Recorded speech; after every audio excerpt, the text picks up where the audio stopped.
Hello there, my name is Nick Beech and I'm here today to talk about strategy, or specifically the strategic planning process.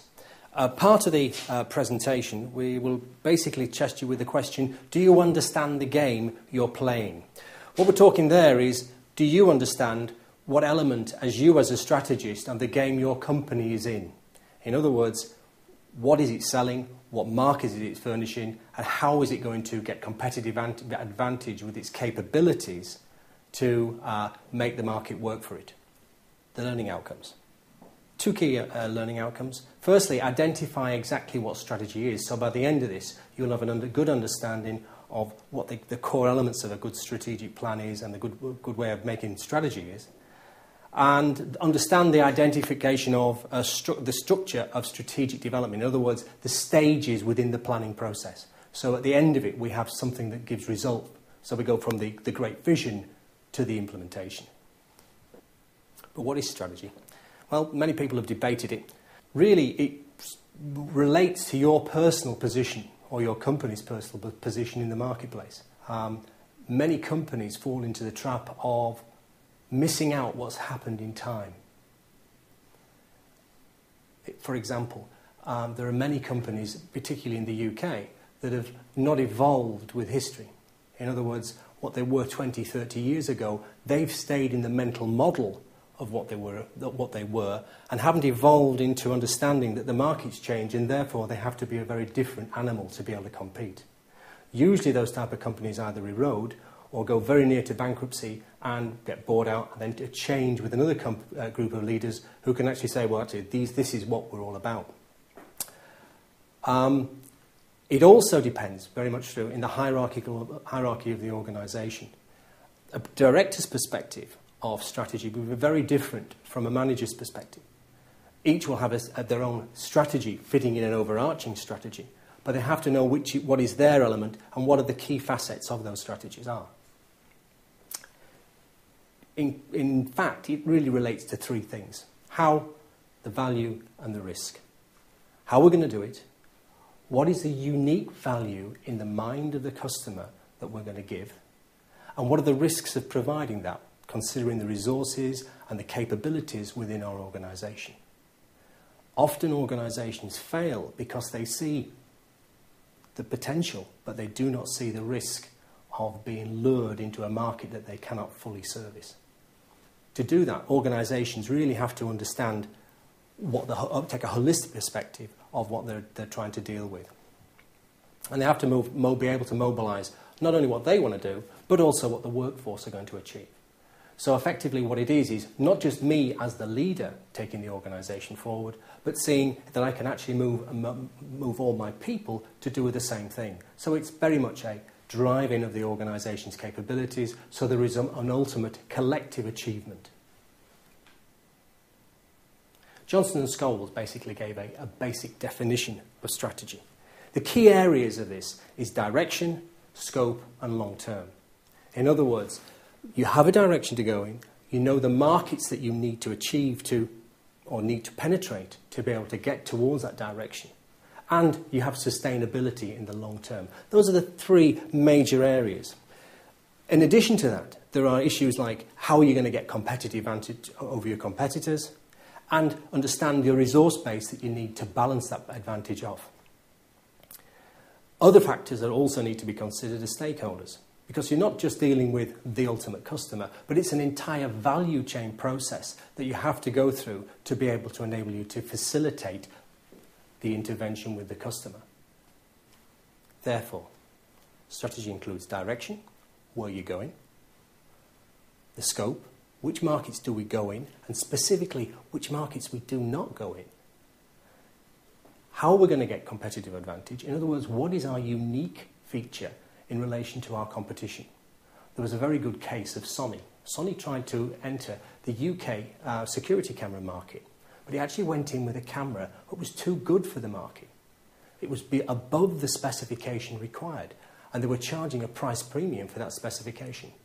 They had to realign their entire value chain, not only to reduce cost, but also reduce the specification of the item that they were producing so that they could re-enter the market and penetrate it in a meaningful way. So you may not actually just be looking at adding value. You may have to go into a situation where less is actually more. So your resource base is very important.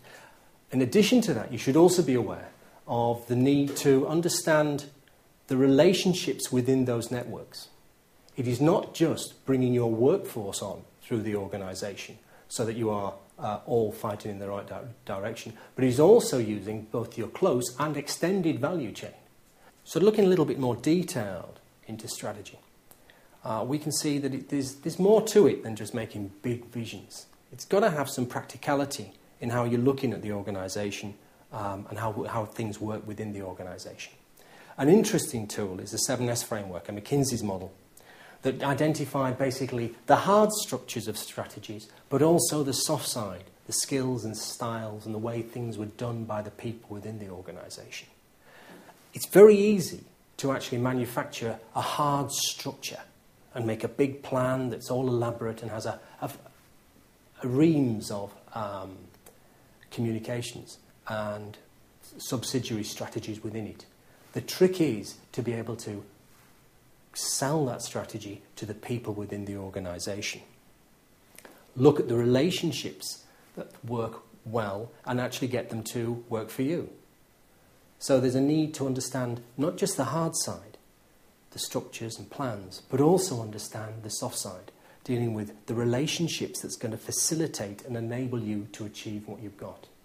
Often when you are trying to create value in an organisation, particularly in context to the customer's mind, the value could be purely perception, a perceived value of the customer, and it often can be fundamentally affected by the relationships both in the value chain and at the interface between your organisation and its customers stroke consumers. Therefore, you've got to take into consideration those relationships at work, but also the environment that they're operating in. In other words, you cannot assume that the resources that will work in one country will be sufficient to work in another country, because there will be very different environmental contexts. And finally, in that particular area is stakeholders. Stakeholders is often a word that's flippantly used, but it's very important to understand that people will feel that they have some connection to your organisation. If your organisation has made promises to support broader communities, and then you stop doing that, or you don't do it to the degree that they believe that it was going to be, you could have a lot of problems. And there's a number of companies, particularly on global operations, had serious conflicts with regards to indigenous people and also general suppliers. So it's a vast network that you have to see and have an overarching strategy, which matters both a push and pull strategy within it.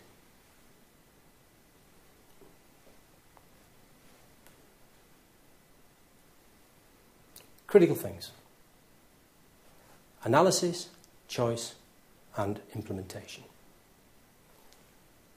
It's key to be able to do effective analysis. In other words, you get a broad picture of the environment, you can see the crucial issues that are affecting the supply chain that you are working within, understand the people you are dealing with, understand the market you're dealing with, and understand the resources you have at your disposal.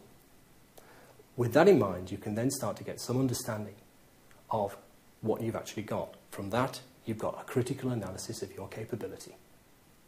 At that point, you can then look at scenarios and make strategic choices and informed choices on the directions you need to go. After that, it's just merely implementation. However, implementation itself is a major area of the operation. At this point, we're looking really at the strategic planning process. Analyse, make your choice, and pass it down the value, your command chain, so that you can get your people to work for you.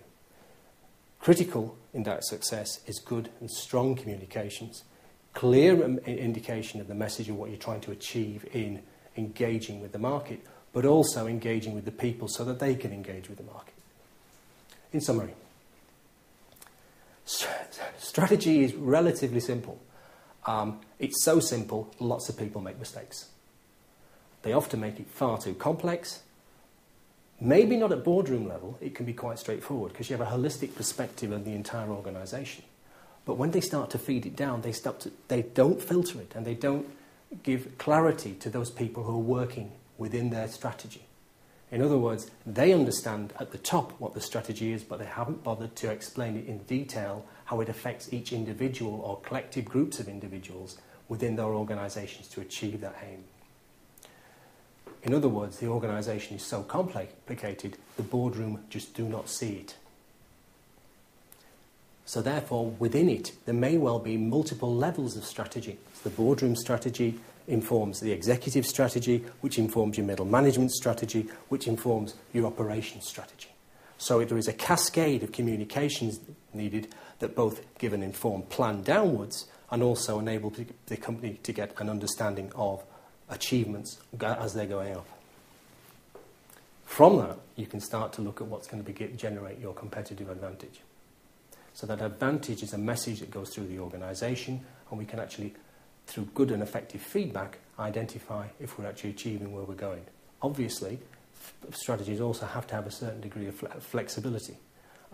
We can have a great plan, but there's always a need to be able to continually monitor what's going on in the ground, to be able to adapt the plan to accommodate unforeseen changes in the environment.